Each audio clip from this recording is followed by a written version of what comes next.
2 कदम में राह तय है, शौक मंजिल चाहिए। और दादा ने बताया संघर्षों से तब के स्वर्ण कुंदन की अवस्था तक कैसे आता है। इसलिए मैं बार बार कह रहा हूँ कि 8 साल को जिस घाट से दिया है, काहे का सुदामा, काहे का कृष्ण। दादा ने बताया कि साया बहुत मिलेगा दरख्तों का राह में, घर से निकल के धूप में कुछ दूर चल के देख। दादा ने हमें बताया कि ये क्या कि उठाए कदम और आ गई मंजिल, मजा तो तब है कि पैरों में कुछ थकान रहे। दादा ने हमें बताया कि होके मायूस न यूं आंगन से उखाड़ो पौधे, धूप निकली है तो बारिश भी यहीं पर होगी। दादा ने हमें बताया कि गुलशन बहराओं में मेरा इंतजार शामिल है। नगर के लोग गुजरते हुए हंसते थे उस बागबान पर कि ऐसा कीकर से कंकर से बंजर भरा हुआ जो क्षेत्र है उसके वो पत्थर निकाल रहा है, उसके बाद उस भूमि को तैयार कर रहा है, फिर उसमें बाग बगीचा बनाने की नियत से बीजारोपण कर रहा है, फिर उन बीजों को कटिंग छटिंग करता हुआ, निदाई गुड़ाई करता हुआ, साज संभाल करता हुआ, घाम सह रहा है, धूप सह रहा है, तावड़ा सह रहा है, जल वर्षा सह रहा है, ठंड की कपकपाहट सह रहा है, किसी से कुछ नहीं कह रहा है, पागल है, दीवाना है, क्या है समझ नहीं आ रहा है, लेकिन वो भिड़ा हुआ है। लोग अपना कर्म करते जा रहे हैं, हंसते चले जा रहे हैं, फक किया कसते चले जा रहे हैं। ऐसा कोई होता है, ऐसा कोई होता है, लेकिन हुआ माय डियर, हुआ क्योंकि तुलसी अपने राम को रीत बजे या खींच, भूमि परे तो निपजे ऊसर सीधो बीज। तो वो हुआ, फूल खिले बगिया में, गुलशन गुलशन हो गया।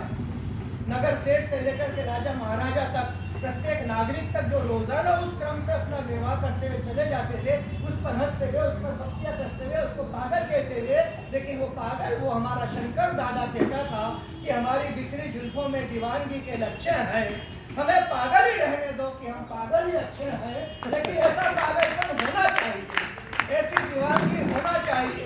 उस दिन जब वहां पर फूल मुस्कुरा रहे थे, उस बगिया में अर्चना का अर्चन हो रहा था, इतने सारे हिंदी के साहित्यकार, मूर्धन्य कलाकारों का जहाँ समागम हो रहा था, वहां पर दादा शंकर कलाकार जैसा वो बागवान बैठा हुआ मायूस था, उदास था, एक कोने में रो रहा था। बताओ क्यों? 88वां वर्षगांठ मनाने के लिए जब हम आए तब भी वो कलाकार रो रहा था। 89वां वर्षगांठ का जब हम मनाने आएंगे तब हम चाहते हैं कि वो होठों पर मुस्कान रहे, जिसके लिए कहा कि उठो और उठकर करो सुबह 9 का इस्तकबाल, हम आफताब हैं दुनिया को रोशनी देंगे। दादा ने कहा कि उठो और उठकर करो सुबह 9 का इस्तकबाल, हम आफताब हैं दुनिया को रोशनी देंगे। गमे हयात के मारे हो न घबराओ, तुम्हारे होठों पर हम मुस्तकिल हंसाएंगे। और वो हंसी देने वाला जब बागबान हो रहा था तो एक प्रश्न उत्पन्न हो रहा था। किसी की नजर पड़ी कि अरे वो बागबान एक कोने में बैठ कर के मायूस क्यों है, उदास क्यों है।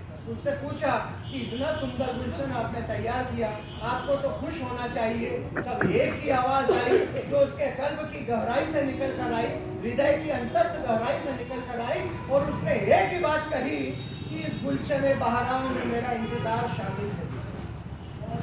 वो इंतजार, वो शिद्दत, वो परस्तिश की तमन्ना, वो इबादत का इरादा लेकर के अगर दादा शंकर कलाकार ने, जो मैंने अपनी बात का प्रारंभ किया कि ऊंची इमारतों में मकान मेरा गिर गया, कुछ लोग मेरे हिस्से का सूरज भी खा गए, वो सूरज को तलाशता हुआ अगर कोई भूला भटका यायावर दादा के पास में नहीं आया होता, या दादा ने उसे प्यार से उठाकर अपने पास नहीं बुलाया होता, तो आज संभवतः वो मार्ग भटक चुका होता। वो भूला भटका कहलाना चाह रहा नहीं चाहता, उसके बाद भी कहला रहा होता।